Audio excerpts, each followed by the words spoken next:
Everyone, it's Laura from Laura Ann Lifestyles, and today I'd like to introduce myself. I've lived in Ohio most of my life. I am a very adventurous person. I like challenges, so I moved around a lot, starting over in 5 different states just to start new, have a new life, try to get away from something, whatever it was I was going for. It was always a new challenge, and we always came through. Even when the ones that didn't work out, we learned so very much. Like when I moved to Arkansas, I didn't even know where the state of Arkansas was actually. And when I got there, I got a big, big, big surprise, the differences in personalities, values, morals. Um, I really didn't like the people I met in Arkansas overall. There are some good people everywhere, but I really didn't like the people that I was around, so I left. I went back to Florida. I had moved to Florida 2 times. I also lived in Tennessee and Illinois and Kentucky part of the time. So everywhere we went, we did something different. We tried new things, tried new lifestyles, living in different areas. And part of that was due to my health. The doctors had told me to move where it was warmer because of the arthritis. I have arthritis that was found at age 9. Before I was 38, I had 18 surgeries, 13 on my right knee, 5 on the left knee, and both knees were replaced. Number 17 and 18 surgeries was a total knee on the right knee in 2002 and the left knee in 2003. I was told that the titanium knees that were put in had a lifespan of 10 to 12 years, not to expect it to go much over that. And now, due to the good Lord, it has been 17 and 18 years, and I'm just starting to experience some pain here or there over the last year. So I'll still probably have to have them replaced, but I've got at least 5 or 6 years extra out of it. So I'm very happy about that. But the arthritis has moved throughout my body over the years. When I was in my 20s, it had moved into my lower back and was compared to a 65-year-old when I was 26. I have a very, very advanced form of osteoarthritis. You're supposed to get osteoarthritis through injuries more than anything, falling, twisting, things like that. I was not a physically active child, so we don't know how I got it because I had not been hurt in that way before I was 9. So the doctors kind of wanted to figure out what was going on with me. And so now back to the arthritis moving into my back. Our whole family has a lot of arthritis. My dad had it also, degenerative disc disease. It's called DDD or DJD. And he had it very, very bad. About the time that I started getting some serious problems, he went to his doctor and had been told back then, which was about 30 years ago, that he had a 50-50 chance if he had back surgery of being better or the same or even worse. So he opted out and he went to chiropractic, which almost everybody in my family does rely on chiropractic. I've been to them. My sister goes to them. My mother and my father did. And for some people, it works very well. Then it moved into my right hip, and I had bursitis in my left hip. So the itises just really love my body. But so the arthritis in my hips aren't real bad. Every once in a while, I'll have a little flare up here or there, or my sciatica of the sciatic nerve getting pinched from swelling. That does affect me, but not too often, a couple times a year or even years in between. Then the arthritis hit my cervical spine, which is from your neck where your head meets down to about your ribs. You have 7 cervical vertebrae Number 5, 6, and 7, or 4, 5, 6, and 7 is kind of where you'll see a little poking out at the bottom of your neck. That's normal, but mine is almost always swelled and very inflamed. So mine kind of comes way out, hurts like heck all the time. Once it starts flaring up, it doesn't stop, but I can go months without it having any problems. But doing a lot of the stuff I'm doing with the homeschooling and looking down a lot, that's not a good position for anybody.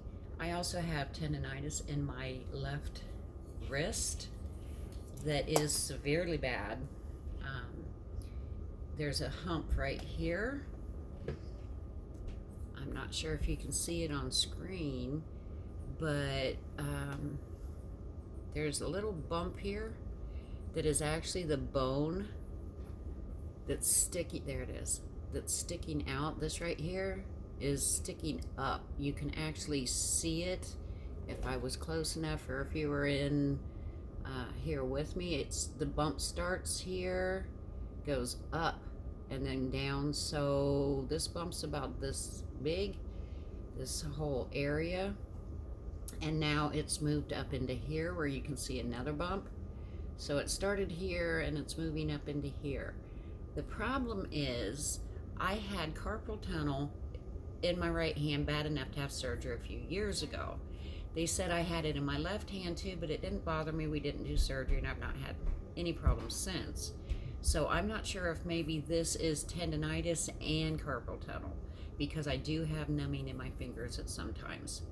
So I'm going to be going to the doctor for that. The other thing is with my neck, and I'm not having surgery on my neck. I did have surgery on my knees. My back, I will not have surgery until they come up with something that sounds a little bit better than a 50-50 chance of being better. I did have a neurostimulator put in my lower back. That is not surgery on my spine. It is a TENS unit. If anybody knows what a TENS unit is, it's a little machine that you put pads on where you hurt, and it kind of shocks you a little bit. If you go to PT or chiropractic, it's called electric stem. Same thing, it's just a bigger scale, so it's not called a TENS unit. Well, they've now made them tiny, tiny, micro tiny, little teeny, that can be put into your back in the soft tissue or fatty area. And the fatty area where mine was fine in 2017, but I got very, very sick with gastroparesis due to the narcotics that was given to me after all of my surgeries. So I have gastroparesis, so I lost about 100 pounds in a year and a half because the narcotics damaged or killed the nerves in my stomach. Your stomach has 3 parts, and the lower 2 parts are damaged or dead from the narcotics, and my small intestine also. So if you think about it, the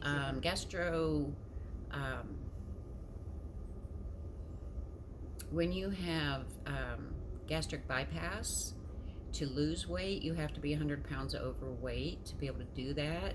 By the time I got to a doctor to find out about it, I had lost enough that I wasn't able to get the gastric bypass, but we didn't know what was wrong with me yet. So once we found out and we compared it to a gastric bypass, they cut out the stomach, the 2 lower parts of the stomach and the small intestine, and they make a little pouch, and that's your new stomach. Well, my 2/3 of my stomach and my small intestine are still in there. They're just kind of dead. So my body thinks I had a gastric bypass. I've lost about 100 pounds. I look so much better. I feel better. I'm healthier in most ways, but we have to remember that a very bad disease is what caused this in the first place, and I don't know how far it's going to go. The arthritis in my neck is extremely bad. They compared my arthritis when I was in my 20s to a 65-year-old. In my 40s, we kind of goofed around and laughed about it. The doctor came in, he said, Your x-rays looked really, really, really bad. So he brought in two doctors who did not know who the patient was of any way. And he asked him, what kind of patient do you think this is? And they said, a female over 150 years old. They actually said 165-year-old. So my arthritis is um, bad, bad, very, very bad. Most of the time, I do not have pain that I cannot control, though, because I've learned how. There's heating pads. There's ice. Ice is so much better than heating pads. Heat makes your blood vessels dilate, which means they get bigger. More blood can come in, which means more pain.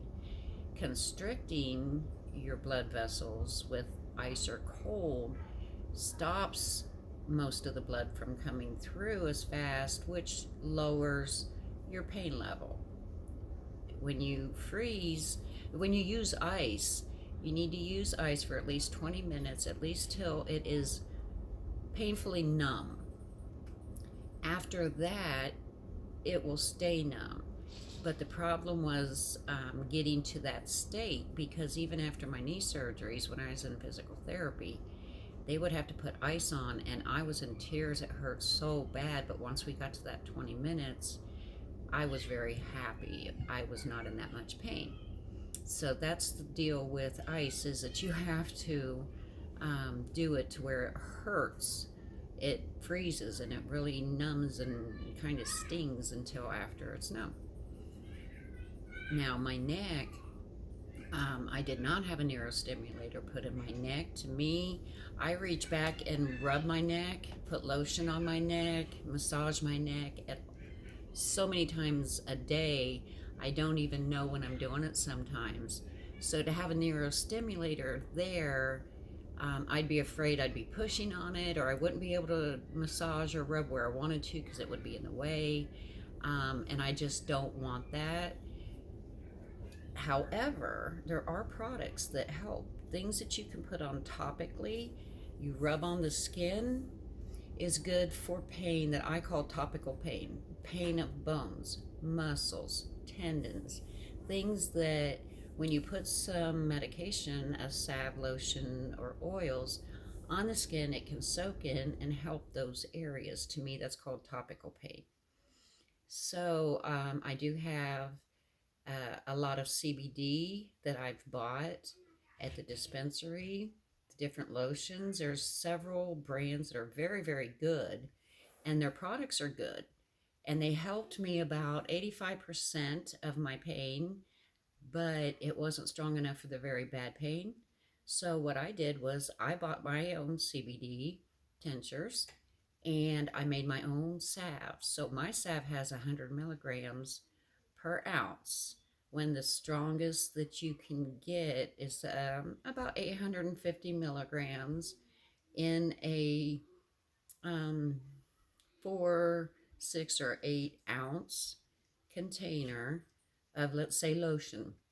But lotions have preservatives in them. They have different things in them.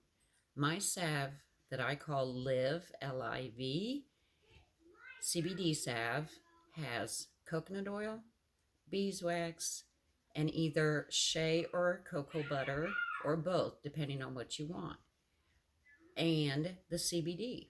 That's all I put in mine. Now, if somebody wants essential oils, there's many, many essential oils that help with pain and inflammation, acne, aging skin, wrinkles, everything you could imagine. I can put in essential oils, but it still comes down to my product has 3 ingredients unless you want more. No preservatives, no additives, no nothing. And you can't buy that. So I'm hoping that I can help more people by doing this video and letting you know how much pain that I'm in and how my CBD is curing, or at least helping, with my tendonitis and my arthritis. I have someone who uses it for chapped lips. It is, you can eat it if you want to. I don't think I'd want to eat a thing of oils, but you can put it on your lips. CBD can be put in foods. We have gummies that we give to one little one 3 times a day. And she's able to sit down, do her homework, get them right, and be proud of herself. When before the CBD, she would get so frustrated and cry and scream. It was just a horrible mess. So if you're having any kind of problems medically, check into CBD or get a hold of me. I have an email. It's lauraandlifestyles@gmail.com. And I can answer questions or I can direct you to where you can get those answers that you want. Um, so I'm going to end this for now, and I hope you come back soon. Please, if you enjoy any of my videos, please like, subscribe, and comment. I really would love some comments. I feel like I'm talking to myself sometimes, so get back in touch with me. Okay, Google, stop recording. Stop recording. Hey, Google, stop recording. Well, it's supposed to work that way. I guess it don't.